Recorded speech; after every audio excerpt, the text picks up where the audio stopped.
আসসালামু আলাইকুম, আশা করি সবাই অনেক অনেক ভালো আছেন। তো আজকে আমি আমার ফেব্রুয়ারি মাসে কেনা এবং সংগ্রহ করা যে বইগুলো আছে বইমেলা উপলক্ষে আমি সংগ্রহ করেছিলাম। তো সেই সবগুলো বই নিয়ে আজকে একটা বড়সড় বুক হল ভিডিও করছি, যেখানে আমি আমার প্রত্যেকটা বই দেখাবো এবং প্রত্যেকটা বই সম্পর্কে আমি ছোট ছোট রিভিউ দেওয়ার চেষ্টা করব। মানে যেগুলো আমার পড়া হয়েছে সেগুলো সম্পর্কে রিভিউ দিব, আর বাদ বাকিগুলো পড়ে রিভিউ দিব। তাহলে আর দেরি না করে চলুন ভিডিওটা শুরু করা যাক। তো প্রথমে আমি এই পাশে বইগুলো দিয়ে শুরু করি। তো এখানে যে বইগুলো আছে, তো এই বইগুলোর মধ্যে অধিকাংশ বই এবার 2025-এ বইমেলায় প্রকাশ হয়েছে। তাহলে এখান থেকে আগে দেখাই, পরবর্তীতে আমি এই দুই স্তূপ থেকে দেখাবো নি। তাহলে প্রথমে যে বইটা আছে সেটা হচ্ছে শেরগুচ্ছ। এটা লিখেছে ইমতিয়াজ মাহমুদ। শেরগুচ্ছ ইমতিয়াজ মাহমুদের লেখা একটা বই। তো এটা হচ্ছে ছোট ছোট কিছু মর্মস্পর্শী মানে যে শের আছে, অর্থাৎ কোয়াটেশন আছে, তো সেই কোয়াটেশনগুলো নিয়েই লেখায় বইটা। তো বেশ ভালো আর কি। আমি পড়লাম বইটার বেশখানি, তো মজা লেগেছে। তো এরপর যে বই আছে সেটা হচ্ছে এভারেস্ট অলুচ্ছি শিখর। এটা লিখেছে বাবর আলী। তো বাবর আলী হচ্ছে পেশায় একজন ডাক্তার। তো উনি এভারেস্ট জয় করেছিলেন, তো তার এভারেস্ট জয় নিয়ে এই বইটা লেখা। ক্রাউন সাইজের একটা বই, ছোটোখাটো, এবং এই বইটা এখনো পড়া হয়নি আমার, তবে উল্টে পাল্টে দেখলাম যে বেশ ভালো আর কি, ডিটেলসলি অনেক কিছু এখানে দেওয়া আছে। তো আর কি এটা সংগ্রহ আমার বইমেলা উপলক্ষে। এরপরে যে বইটা আছে সেটা হচ্ছে দ্য ভিঞ্চি কোড। এটা লিখেছে মোহাম্মদ নাজিমুদ্দিন। তো এই বইটার এবার প্রচুর হাইপ দেখেছিলাম, কিন্তু হাইপের তুলনায় ভাইবটা যে এত ডাউন এবং বইটা যে এত মানে বাজে একটা বই, কি বলবো মানে আমি ভিডিওতেই বলছি, কারণ এই বইটা আমার পড়া হয়েছে অলরেডি এবং পড়ার পরে আমার প্রচুর জিত উঠেছিল এই বইটা মানে শেষ করে। তো যার কারণে এটা যতটা হাইপ দেখেছিলাম ততটা ভাইব নেই। আপনারা যারা সংগ্রহ করার চিন্তা ভাবনা করছেন তারা একটু চিন্তা ভাবনা করে সংগ্রহ করতে পারেন। যাই হোক আর কি, এটাও একটা সংগ্রহ ছিল আমার। এরপর একটা বই আছে সেটা হচ্ছে এই তো এটা এটা ইতিহাসের পথে পথে, যেটা লিখেছে মাহমুদুর রহমান। ইতিহাসের পথে পথে লিখেছে মাহমুদুর রহমান। দুবার করে বলছি কারণ যাতে আপনারা প্রত্যেকটা বই সম্পর্কে একটা ভালো আইডিয়া পান এবং নামটা যেন মিস্টেক না হয়। তো ইতিহাস নিয়ে অনেক ভালো একটা বই এটা, কারণ বইটার আমি ফ্লাপ ব্লার্ব তারপরে বইটা উল্টে পাল্টে দেখেছি, তো মনে হলো যে অনেক কিছু নিয়ে লেখা আছে এখানে। তারপরে বইটা হলো অশনি সংকেত। এটা লিখেছে বিভূতিভূষণ বন্দ্যোপাধ্যায়। তো এই বইটাই একমাত্র বই যেটা আমি বইমেলা থেকে সরাসরি কিনেছি, এবং তাও আবার আমাদের বগুড়ার বইমেলা থেকে। আর বাদবাকি যে বইগুলো দেখছেন এগুলোর প্রত্যেকটাই অধিকাংশ বই, মানে প্রত্যেকটা না, অধিকাংশ বই হচ্ছে অনলাইন থেকে সংগ্রহ করা। এবার বইমেলাতে যাওয়া হয়নি আমার, যার কারণে আর কি অনলাইনের উপরই ভরসা করতে হয়েছে। আচ্ছা যাই হোক, তো এটা হচ্ছে অশনি সংকেত। তারপরে বইটা হলো নক্ষত্র বীথির গহীনে। এটা লিখেছে রৌফুল আলম। তো নক্ষত্র বীথির গহীনে এই নামটা শুনে আপনাদের মনে হতে পারে যে এটা কোনো উপন্যাস কিনা। এটা আসলে কোনো উপন্যাস না, এটা হচ্ছে মহাবিশ্ব মহাকাশ নিয়ে জানার জন্য খুবই বেসিকভাবে একটা লেখা বই, যেটা আর কি আপনাদের বেসিক আইডিয়া দেবে। তো এটা হচ্ছে নক্ষত্র বীথির গহীনে, লিখেছে রৌফুল আলম। এরপরের বইটা হলো মোহাম্মদ মহিউদ্দিনের লেখা একটা বই, বিশ্ব সাহিত্য ভাষণ এক, মৌলানা জালালউদ্দিন রুমি। তো রুমিকে নিয়ে লেখা এই বইটা, যেখানে মহিউদ্দিন মোহাম্মদ রুমি সম্পর্কে অনেক কথাই লিখেছেন, বিভিন্ন ধরনের দার্শনিক আলাপ আছে। বইটা আমি কিছু অংশ পড়েছি, কিন্তু বইটা আমার কাছে খুব একটা ভালো লাগেনি, কারণ অনেক রেফারেন্স দিয়ে এখানে ভরেছে। যার কারণে বইটা যখন আমি পড়ছিলাম তখন খালি মানে বিভিন্ন পুস্তকের রেফারেন্সই পাচ্ছিলাম, মহিউদ্দিন মোহাম্মদের কোনো মানে লেখার মানে ইয়ে পাচ্ছিলাম না, ফিলিংস পাচ্ছিলাম না, যার কারণে বইটা আমার কাছে একটু বোরিং মনে হয়েছে। তো এটা আর কি বইমেলা থেকে সংগ্রহ করা বই। এরপর একটা বই আছে সেটা হচ্ছে এই তো সিক্রেট অফ জায়নিজম। এই বইটা নিয়ে অনেক আলোচনা হয়েছে, আমি আলোচনা করিনি, কিন্তু অনেক ইউটিউবার বলেন বা অনেক যারা ইনফরমেটিভ ভিডিও বানায় তারা প্রচুর আলোচনা করেছে বইটা। তো অনেক হাইপ জাগানো একটা বই। এটা লিখেছে হেনরি ফোর্ড। এটার ভাষান্তর করেছে ফুয়াদ আল আজাদ। তো এই বইটা আমি সংগ্রহ করেছিলাম বিশেষ করে ইহুদিদের চক্রান্ত এবং তাদের যে ইতিহাস আছে সেটা জানার জন্য। তো এটাও হচ্ছে বইমেলা উপলক্ষে সংগ্রহ করা একটা বই। মানে প্রত্যেকটাই আর কি বইমেলা উপলক্ষে সংগ্রহ করেছি, তো সেই ক্ষেত্রে আর কি বারবারই মেনশন করতেছি যে বইমেলা উপলক্ষে সংগ্রহ করা বই, তো সেই ক্ষেত্রে একটু ডিস্টার্ব ফিল করার বিষয়ে আসতেই পারে আপনাদের মাঝে। তো এই ক্ষেত্রে আমি রিকোয়েস্ট করবো যাতে ডিস্টার্ব ফিল না করেন। তাহলে চলুন এবার বাকি বইগুলো দেখা যাক। এই তো এরপরে বইটা হলো ডিটেকটিভ তারিণী চরণ। তো তারিণী চরণ লিখেছে কৌশিক মজুমদার। এটাও একটা ডিটেকটিভ ধর্মী বই, আমি এখনো পড়িনি, কিন্তু বইটা সম্পর্কে অনেক পজিটিভ রিভিউ পেয়েছিলাম। তারপরে বইটা হলো চার্লস ডিকেন্স হরর স্টোরিজ, যেটা ভাষান্তর করেছে লুৎফুল কায়সার এবং অনির্বাণ ভট্টাচার্য। তো এই বইটা এসেছে নটিলাস থেকে। তো নটিলাস প্রকাশনীর বই এটা। এই বইটা নিয়ে আমি অনলাইনে অনেক লিখেছিলাম, মানে বই কমিউনিটিগুলোতে অনেক কথাবার্তা শুনেছিলাম এই বইটা নিয়ে, এবং আমার একজন বড় ভাই আছেন, তিনিও এটা আমাকে সাজেস্ট করেছিলেন পড়ার জন্য। তো ভূত প্রেত নিয়ে জানার জন্য বইটা আমি পড়লাম, দেখা যাক যে কেমন হয়, মানে হরর স্টোরিজগুলো আমার কাছে কেমন ফিল আসে আর কি। তো যাই হোক, এটা হচ্ছে আমার ভৌতিক জনরার মধ্যে সংগ্রহ করা একটা বই, যেটা বইমেলা থেকে সংগ্রহ করেছি, অনলাইন থেকে সংগ্রহ করেছি। এরপরে যে বইটা আছে এটা হচ্ছে পশ্চিমের শেষ সূর্য, লিখেছে নিহাজ মেহেদি। তো নিহাজ মেহেদীর লেখা সম্পর্কে আমি অনেক শুনেছি, ওনার কোনো লেখা আমার পড়া হয়নি এখন পর্যন্ত। তো এবার বইমেলাতে প্রকাশ হওয়া এই বইটাই সংগ্রহ করেছি ওনার প্রথম কোনো বই হিসেবে, যেটা আমি পড়বো। দেখা যাক যে কেমন ফিল আসে বইটা পড়ার পর, তারপরে না হয় একটা কমপ্লিট রিভিউ দিব। এখন পর্যন্ত বইটা সম্পর্কে আমি কিছু জানি না। এরপর দেখতে পাচ্ছি তোপসের নোটবুক, এটা লিখেছে কৌশিক মজুমদার। তো কৌশিক মজুমদারের লেখা বই মনে হয় আমি সবচেয়ে বেশি কিনেছি, প্রায় 3টার মতো বই কেনা হয়েছে একই অথরের। তারপরে বইটা হলো তাহার বাড়ি অন্য কোথাও, লিখেছে মোনারুল ইসলাম। তো ভৌতিক জনরা আমার খুব একটা পড়া হয়নি, যার কারণে এবার ভৌতিক জনরার অনেকগুলো বই সংগ্রহ করেছি। ভূত প্রেত নিয়ে একটু পড়াশোনা করি, দেখি কেমন লাগে। কারণ এই যে এটা আছে, হরর যে জনরাটা আছে, এটা বাংলাদেশে বিপুল পরিমাণে জনপ্রিয়। মানে থ্রিলার আর হচ্ছে ভৌতিক জনরা মানে সবাই খুবই পছন্দ করে, কেন জানি না। তো তারপরে আমি যেহেতু একজন রিভিউয়ার, তো সব বই সম্পর্কে আইডিয়া রাখতে হয়, যার কারণে এবার ভৌতিক বইগুলোই কয়েকটা কেনা হয়েছে। প্রায় অনেকগুলোই ভৌতিক বই কেনা হয়েছে সাধারণ থ্রিলার বা সাধারণ বইয়ের তুলনায়, তার মধ্যে এটাও একটা। এরপর আছে অসচরাচর 2, যেটা লিখেছে মাসুদুল হক। তো অসচরাচর 1 বইটার প্রচুর হাইপ দেখেছিলাম, ওটা চিরকুট প্রকাশনী থেকে এসেছিল, এটাও চিরকুট প্রকাশনী থেকে এসেছে। তো ওই বইটা আমার এখনো পড়া হয়নি, যার কারণে এই বইটা কবে পড়বো আমি সেটাও জানি না। ওই বইটা সংগ্রহ করার জন্য এত চেষ্টা করলাম, আমাকে কেউ ম্যানেজ করে দিতে পারেনি। বিভিন্ন বুক শপে যোগাযোগ করেছি, অনলাইনে যোগাযোগ করেছি, কেউ আমাকে বইটা দিতে পারেনি, যার কারণে ওটা সংগ্রহ করে রাখতে পারলাম না। তারপরে যখন সংগ্রহ করব ওটা পড়ে তারপরে এটা পড়বো, কারণ এটা হচ্ছে সিরিজ।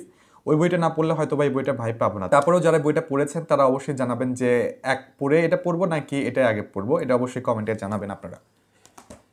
এরপরে বইটা হলো জনপ্রিয় লেখক শরীফুল হাসানের লেখা আশ্চর্যময়ী তোমাকে। তো এই বইটা অনেক হাইপ দেখেছি, মানে প্রত্যেকটা বইয়ের হাইপ দেখেই কেনা। দেখি যে পড়ার পর কেমন লাগে। শরীফুল হাসানের এর আগে একটা বই পড়েছিলাম অচিন পাখি, বইটা আমার কাছে তেমন একটা ভালো লাগেনি। তারপর দেখা যাক যে এটা কেমন লাগে। তো এ পাশে অলরেডি অনেক স্তূপ দেখতে পাচ্ছেন, বইগুলো জমা হয়ে গেছে, এখনো 2টা স্তূপ দেখানো বাকি, জানি না কতক্ষণে শেষ করতে পারবো এগুলো দেখিয়ে। আচ্ছা যাই হোক, তাও দেখানোর চেষ্টা করব। তারপরে বইটা হলো কাকাবাবু সমগ্র 1, যেটা লিখেছে সুনীল গঙ্গোপাধ্যায়। তো এগুলো হচ্ছে পাইল অনের বইগুলো শেষ হয়ে গেল দেখানো। এই পাশে যে পাইলটা ছিল সেটার বই দেখানো শেষ হয়ে গেল। এখন দেখাবো আমি এইখানে মাঝখানে বইগুলো। তো এই যে বইগুলো দেখছেন এগুলো প্রত্যেকটাই হলো ইংরেজি বই। প্রথমে যে বইটা দেখতে পাচ্ছেন এটা হচ্ছে মকিং জে, এটা হাঙ্গার গেমস সিরিজের 3rd বই, যেটা লিখেছে সুজান কলিন্স। এরপরে বইটা হলো অ্যান্ড দ্য মাউন্টেন্স ইকোট, যেটা লিখেছে খালিদ হোসাইন। তারপরে বইটা হলো দ্য বুক থিফ, যেটা লিখেছে মার্কুস জুসাক। এটা কিন্তু ইন্টারন্যাশনালি নাম্বার 1 বেস্ট সেলার একটা বই, অনেকে হয়তো বা পড়ে থাকবেন। তো যারা পড়েননি তারা বইটা পড়তে পারেন, কারণ বইটা পড়া আমার শেষ। আমার পড়ার পর একটা পজিটিভ প্রতিক্রিয়া তৈরি হয়েছিল, যে কারণে সবাইকে আর কি এই বইটা সাজেস্ট করে থাকি। তারপর যেটা আছে সেটা হলো the fault in our stars, মানে হার্ট ব্রেকিং কোনো বই থাকলে এই বইটা তার মধ্যে একটা, যেটা লিখেছে জন গ্রিন। তো জন গ্রিনের লেখায় বইটা আমি পড়লাম কয়েকদিন আগে, এখনো শেষ করিনি, মাঝখানের দিকে আছি।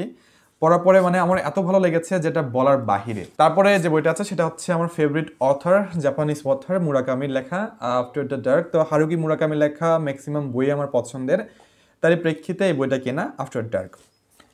এরপর দেখতে পাচ্ছি বেটার দ্যান দ্য মুভি, লিখেছে লিন পেইন্টার। তো রমকম জনরার একটা অসাধারণ বই, যেটা নিয়ে প্রচুর বুক টিউবারদের হাইপ দেখেছি, অনলাইনে বলেন অফলাইনে ফ্রেন্ডদের কাছ থেকে শোনা বলেন। তো সেখান থেকেই শুনে বইটা কিনেছি, পড়লাম 2-1 পেজ।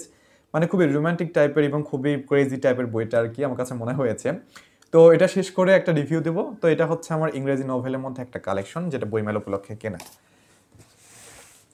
এরপরে দেখতে পাচ্ছি লেটার্স টু মিলেনা, এটা লিখেছে ফ্রেন্স কাফকা। ফ্রেন্স কাফকা সম্পর্কে কে না জানেন এবং তার লেখা কে না ভালোবাসেন। তো ফ্রেন্স কাফকা, তার অনুবাদক ছিলেন একজন মহিলা, মিলেনা নাম। তো তাকেই ভালোবেসে অনেকগুলো চিঠি লিখেছিল, তো সেই চিঠির সংকলনই হচ্ছে এটা, যেটার নাম দিয়েছে লেটার্স টু মিলেনা। তো চিঠি পড়লাম কয়েকটা, বেশ হার্ট ফ্রিংস এবং হার্ট ব্রেকিং, অনেকগুলো হচ্ছে বর্ণনা দিয়ে চিঠিটার লেখা, মানে মার্ভেলাস লেভেলে, খুবই চমৎকার, ভালো লেগেছে বইটা, এটা পড়ছি আমি। এরপরে একটা বই আছে সেটা হচ্ছে এই তো এটা, যেটা লিখেছে Haruki Murakami, Kafka on the Shore, খুবই বিখ্যাত একটা বই হারুকি মুরাকামির। তো এটাও সংগ্রহ করেছি, যেহেতু পড়া হয়েছিল না আমার, তো এটাও একটা সংগ্রহে থাকা বই, হারুকি মুরাকামির লেখা, পড়বো খুব সুন, পড়ে শেষ করবো এটা। তো ইংলিশ বইগুলো তো গেল, এরপরে আছে এই পাশে বইগুলো। তো এখানকার যে বইগুলো দেখছেন এর মধ্যে ম্যাক্সিমাম বই আমি উপহার পেয়েছি জন্মদিন উপলক্ষে এবং বিভিন্ন রাইটারের কাছ থেকে। তো মেনশন করবো না কোনটা কোন উপলক্ষে পেয়েছিলাম, খালি বইগুলো দেখাবো। তো এখানে যে প্রথমে বইটা আছে সেটা হচ্ছে উম্মাদ আশ্রম।